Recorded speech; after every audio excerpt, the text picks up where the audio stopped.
Yeah. Does it have a relationship? Yes, it does. Why is that? Do we really need mathematics? Yeah, Do we really need to do numbers? You see what you just did there? You explained it as if there is a scientific world and then there's a real world. But that's how we feel.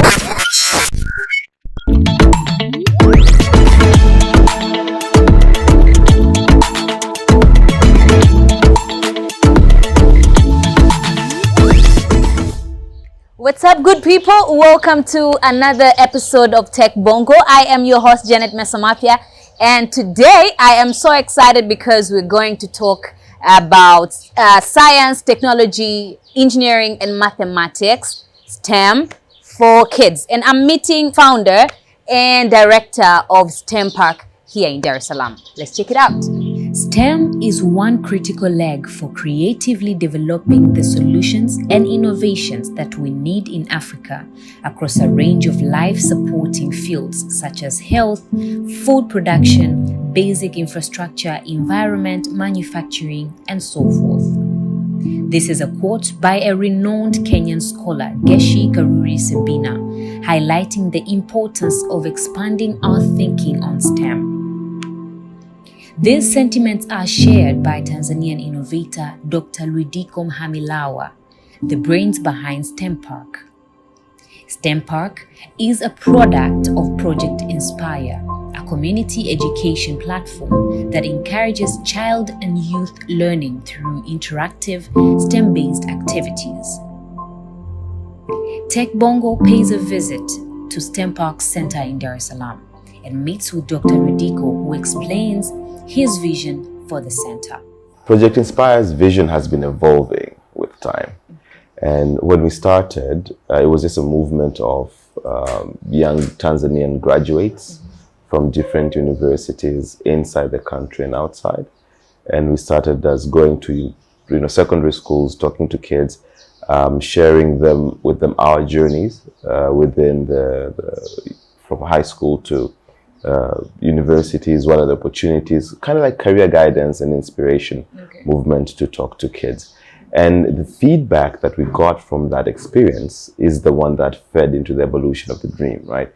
So you would have visit a school, talk to kids, and they would be very, very anxious to know more, to want to get more. How do we get to where you are? How's the journey like? What are the important things to consider? How do I get scholarships? And all these things. We were going to schools, talking to students, sharing our stories, and how I became a medical doctor, how others became engineers, how others became lawyers. And then with the feedback, we were interested to see how can we do more to help these kids get much more engaged, much more sustained. What can we give more, given our own experiences studying. I studied primary schools, secondary schools, and university in Tanzania. So I understand the experience and sometimes a yearning to know more in terms of career paths and things like that. So that was about in 2014. 2015, we started our first science, technology, engineering, and math boot camps. This was a much more longer time to spend with the kids for almost a week in a residential space at a university. We started with Mandela University, and that first boot camp in 2015 was a click for us. Like, wait, we can do more with these kids. We can help them be better science communicators. We can get more grassroots innovators, uproot them. We can even help them get to more opportunities that are available in the world, and also expose them to the world of universities as they're still in high school. And that was a pivotal moment. Up until today, 6 years later, we still do every year, once a year. Then 2017, you're like, okay, secondary school is a little bit too late. Someone has already sometimes lost interest in sciences and things like that. So we even narrowed down to a much more younger population of children between 3 years and 14 years, primary school and preschool age, to engage them in hands-on science learning, to inspire them in scientific inquiry, and get them engaged really to see that science, technology, engineering, and math is not that scary.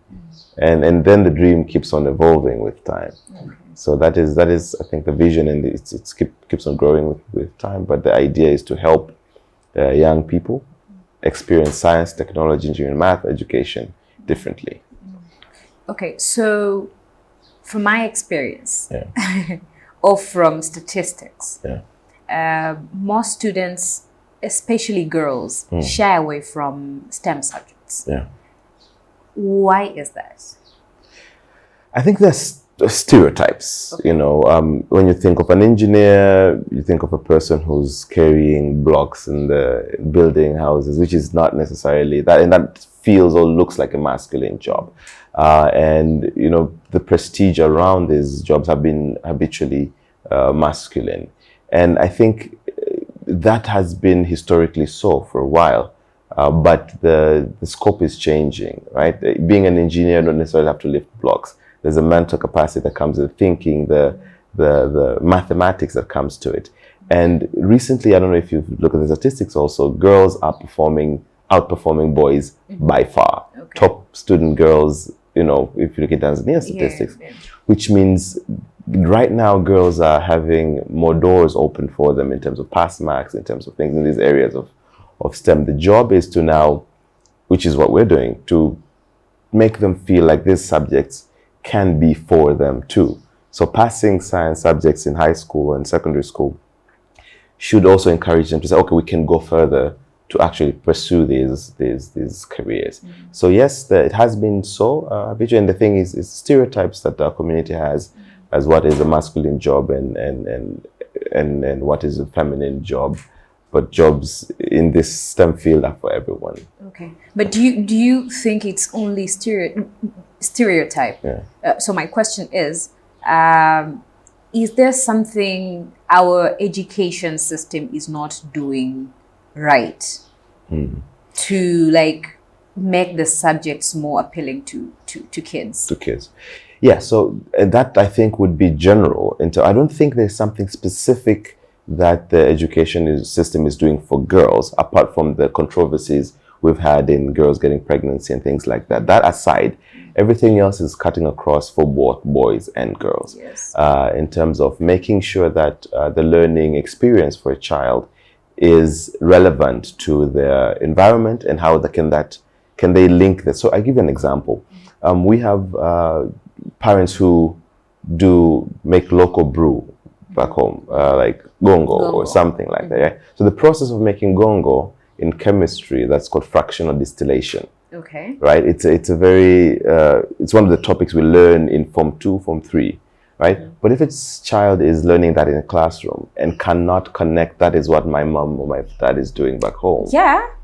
Right? I'm thinking of you right now. Does it have a relationship? Yes, it does. Okay. It does, because that's the entire process. If they learn that in secondary school and know how to actually modify the process, they can go home and tell their mom and dad, okay, this what we're doing can be improved by, changing the temperatures here or making sure that how doing the ingredients and things like that. The same thing. Another alcohol, let's say mbege. That's fermentation process.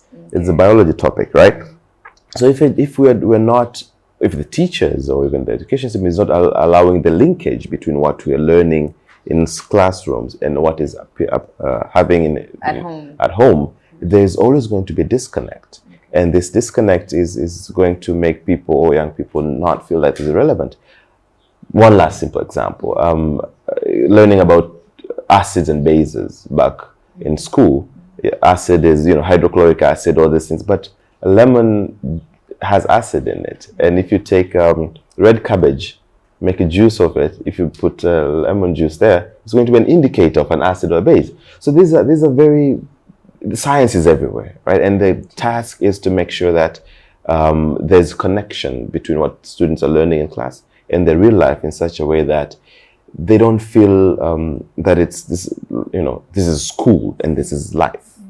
And that's the bridge we're trying to create. Okay.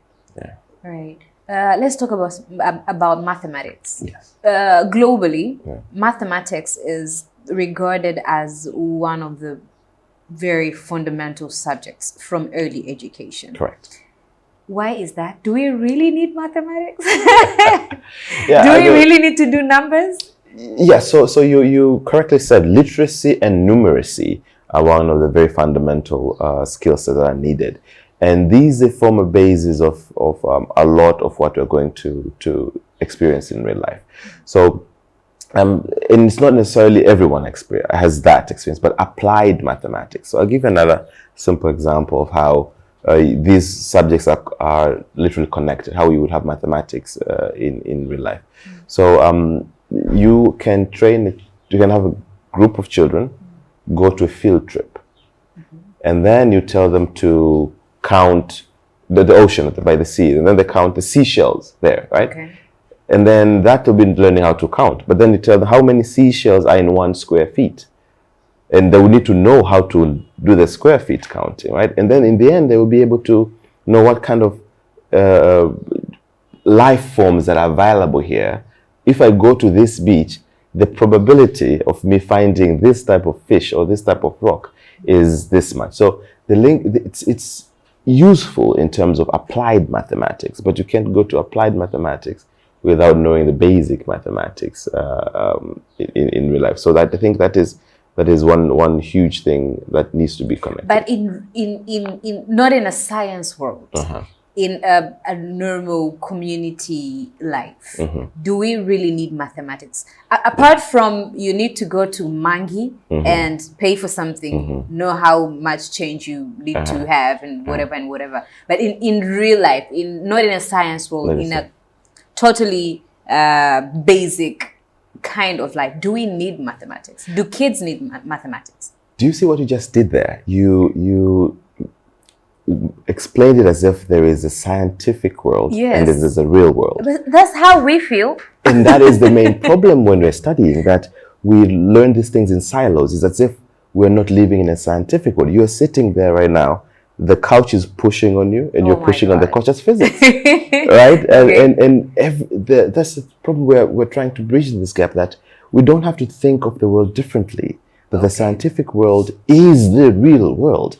We're using cameras, the lighting, the balancing of the lighting, how much light intensity is there. There's a lot of math involved in that, right? And the people who create these tools have our current experience of life is highly influenced by scientific world. The mathematics that comes in driving cars, making cars, all these things. So you cannot really avoid how this structure of the house is built, right? To know how many bricks should go high up and the tensile strength of these bricks. All this is mathematics. The ratio of how much cement you need to put in order for the bricks to be strong. All this is mathematics. So there is definitely a linkage, and this is what we're trying to bridge, that you can't think of the world without thinking of a scientific world.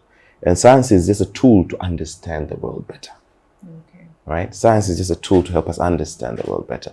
And if you think about it that way, then life becomes much easier. So the scientific process is not a different world, it's just a tool that we use to understand the world better.